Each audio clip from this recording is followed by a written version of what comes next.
재미있는 그리스 신화 이야기. 이번 화에서는 인류의 탄생과 번영 그리고 프로메테우스와 제우스의 갈등 때문에 탄생한 최초의 여성과 그로 인한 대재앙의 시작에 대한 이야기가 펼쳐지겠습니다. 그럼 바로 시작하겠습니다. 10년간이나 지속된 전쟁으로 지상은 그야말로 폐허가 되었습니다. 이를 재생하는 건 쉬운 일이 아니었는데 제우스는 지혜와 능력이 출중한 프로메테우스에게 이 임무를 맡기게 됩니다. 그리고 생명체에 꼭 필요한 생존 부위가 담긴 재료들을 같이 주었습니다. 프로메테우스는 동생인 에피메테우스에게 재료들을 들게 하고 같이 지상으로 데려가 생명체를 만들기 시작했습니다. 프로메테우스는 무엇을 먼저 만들까 고민하던 중 재미있는 상상을 하게 됩니다. 그것은 신을 닮은 형상을 한 완벽한 생명체였습니다. 프로메테우스는 에피메테우스에게 다른 생명체를 만들라고 시키고 자신은 신의 형상을 닮은 생명체를 만들게 됩니다. 프로메테우스는 오랜 시간 동안 공을 들여 흙으로 생명체를 만든 후 생기를 불어넣었습니다. 그렇게 최초의 남성인간이 탄생되었고 프로메테우스는 매우 뿌듯했습니다. 그러나 문제가 생겼는데 남성인간은 몸에 털가죽이 없어 추위를 견딜 수 없었으며 힘이 약하고 다른 동물을 사냥할 방법이 없는 한없이 나약한 존재였습니다. 프로메테우스는 제우스가 준 재료들을 달아주어야겠다고 생각하고 에피메테우스를 부르게 됩니다. 하지만 프로메테우스가 공들여 인간 남성을 만드는 동안 에피메테우스는 다른 생명체들을 만드는데 이미 그 재료를 아낌없이 써버렸고 하나도 남아있지 않았습니다. 그렇게 자기 힘으로는 사냥과 생존을 할 수 없는 나약한 인간들을 보며 프로메테우스는 불을 선물합니다. 인간들은 불을 사용해 무기도 만들고 추위를 이겨냈으며 음식도 구하게 됩니다. 그로 인해 인간들은 많은 발전을 하게 됩니다. 한편 시간이 지나 지상을 내려다본 제우스는 깜짝 놀랐습니다. 신의 형상을 닮은 생명체가 살고 있는 것이었습니다. 왕의 자리에 오른 후 별다른 일 없이 평온했던 제우스는 심심했는지 지상으로 내려와 인간들을 찾아갔고 잘 살고 있는 그들에게 내일까지 성대한 조공을 바치라는 장난을 쳤습니다. 음식이 많이 있는 건 아니었던 인간들은 무엇을 바쳐야 할지 몰라 프로메테우스에게 도움을 청했고 프로메테우스는 한 가지 꾀를 생각하여 인간들에게 알려줍니다.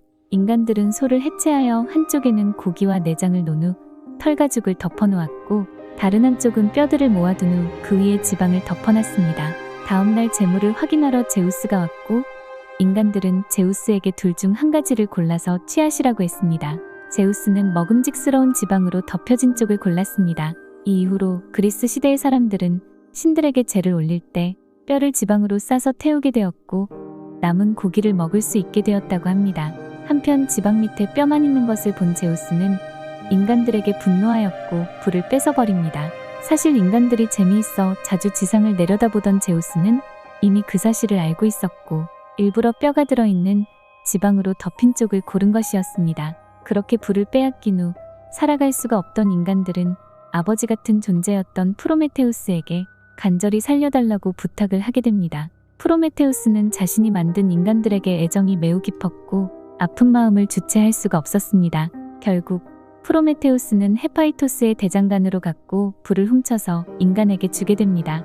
한편 시간이 지나 인간들이 다 죽었나 하고 지상을 내려다본 제우스는 깜짝 놀랐습니다. 죽었을 거라 생각했던 인간들이 거대한 문명의 발전을 이루고 살고 있는 것이었습니다. 그 중에 인간이 불을 사용하는 모습을 보고 제우스는 매우 화가 나게 됩니다. 프로메테우스가 불을 훔쳐갔다는 걸 그제야 알았고 제우스는 프로메테우스를 잡아와 오늘날의 조지아와 러시아 사이에 위치해 있는 카프카스 산맥의 높은 바위에 묶어놓고 자신의 상징인 거대한 독수리로 매일 아침 그의 간을 쪼아먹게 했습니다. 밤이 되면 간은 다시 자라나 프로메테우스는 영원한 고통을 겪게 되었습니다. 그냥 적당히 바위산에 묶이고 끝날 수도 있었지만 프로메테우스가 불을 훔치러 헤파이토스 대장간에 갔을 때 눈이 돌아있던 프로메테우스는 그곳에 있던 헤파이스토스에게 제우스도 언젠가는 우라노스와 크로노스 같은 운명을 맞이할 것이라는 도발적인 말을 전해달라고 했고 그 말을 들은 제우스는 매우 화가 나 그렇게 가혹한 벌을 내린 것이었습니다. 시간이 흐른 후 제우스는 프로메테우스에게 찾아와서 용서를 빌면 봐주겠다고 이야기하지만 프로메테우스는 똑같은 상황이 와도 자신은 인간의 편을 들 거라고 말했습니다. 이 말을 들은 제우스는 프로메테우스에게 매우 화가 났고 어떻게 해야 프로메테우스를 더욱 괴롭게 하여 굴복시킬지 고민하게 됩니다. 제우스는 인간을 멸종시켜 프로메테우스를 굴복시켜야겠다는 생각을 합니다. 인간들을 직접 처리하는 건 분에 안 찼고 그들이 스스로 자멸하게 만들 방법을 생각하게 됩니다. 그 후 제우스는 헤파이스토스에게 여신을 닮은 여성인간을 만들라고 주문합니다. 제우스의 명을 받아 헤파이스토스는 흙으로 몸을 만들고 생명을 불어넣어 여성인간을 만들었습니다. 헤파이스토스는 올림포스 12신 중 하나로 대장장이와 불꽃과 화산의 남신이며 로마 신화에서는 불칸 혹은 불카누스라고 부릅니다. 제우스 삼형제의 무기를 만들어준 키클롭스 삼형제를 부하로 부려먹으며 대장간을 운영한다고 합니다. 한편 여성인간을 만든다는 소식은 올림푸스에 퍼졌고 각 신들은 하나둘 구경하러 왔다가 여성인간에게 다양한 선물들을 주게 됩니다. 그것들은 다음과 같습니다. 아테나는 수공의 기술을 주고 아름다운 옷을 선물했습니다. 아프로디테는 아름다운 매력을 주어 다른 이들에게 매혹적으로 보이도록 했습니다. 헤르메스는 호기심과 교활함 그리고 설득력 있는 말솜씨를 선물했습니다. 아폴론과 포세이돈은 목걸이와 화관과 같은 장신구를 선물했습니다. 그렇게 여성인간이 완성되었고 제우스는 이름을 지어주었는데 완벽하다는 뜻의 판과 선물이라는 뜻의 도라를 합쳐서 판도라라는 이름을 지어줍니다. 그렇게 인류 최초의 아름다운 여성 판도라가 등장하였습니다. 그 후 제우스는 판도라를 프로메테우스의 동생 에피메테우스에게 보냅니다. 이를 미리 알고 있던 프로메테우스는 어떤 선물이든 받지 말라고 에피메테우스에게 미리 경고했습니다. 하지만 후행하는 자라는 이름에 맞게 에피메테우스는 판도라를 보자마자 매혹되어 반해버립니다. 사실 그가 후행하는 자가 아니어도 결과는 마찬가지였을 것 같긴 합니다. 그렇게 판도라와 에피메테우스는 결혼하게 되었습니다. 결혼식에 참석한 제우스는 판도라에게 이것저것 많은 선물들을 주었고 마지막으로 이 상자는 절대 열어보지 말라고 당부하면서 밀폐된 상자 하나를 선물합니다. 그 후 에피메테우스와 판도라는 행복한 나날들을 보내고 있었습니다. 시간이 많이 흐른 후 판도라는 삶이 점점 지루해지게 되고 심심해합니다. 그러던 중 밀폐된 상자가 생각이 났고 안에 뭐가 들었는지 궁금해지게 됩니다. 절대 열어보지 말라고 한 것이 생각날수록 궁금증은 커져만 갔습니다. 그 후 헤르메스에게 선물 받았던 호기심에 굴복한 판도라는 결국 밀폐된 상자를 아주 조금 열어보게 됩니다. 그러자 상자 안에 있던 인류에게 고통과 불행을 가져다줄 수많은 악이 튀어나오게 됩니다. 악의 종류들은 다음과 같습니다. 질병과 병, 사람들이 아프고 고통받게 하는 각종 질병들이 풀려났습니다.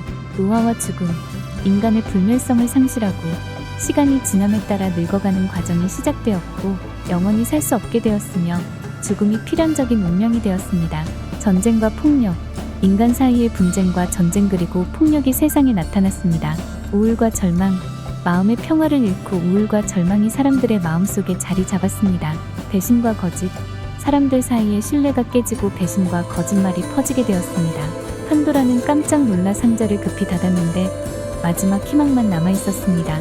이는 고통과 어려움 속에서도 희망을 잃지 않아야 한다는 교훈을 담고 있습니다. 그렇게 제우스의 계획은 성공적으로 인류에게 대재앙을 안겨주었지만 이것이 앞으로 올림푸스 신들과 요정들의 고통으로 다가오게 됩니다. 재미있는 그리스 신화 이야기. 다음화에서는 인류 재앙의 시작과 그로 인해 고통받는 올림푸스 신들과 요정들의 이야기가 펼쳐집니다. 좋아요, 구독, 알림 설정 해주실 거죠? 부탁드립니다. 감사합니다.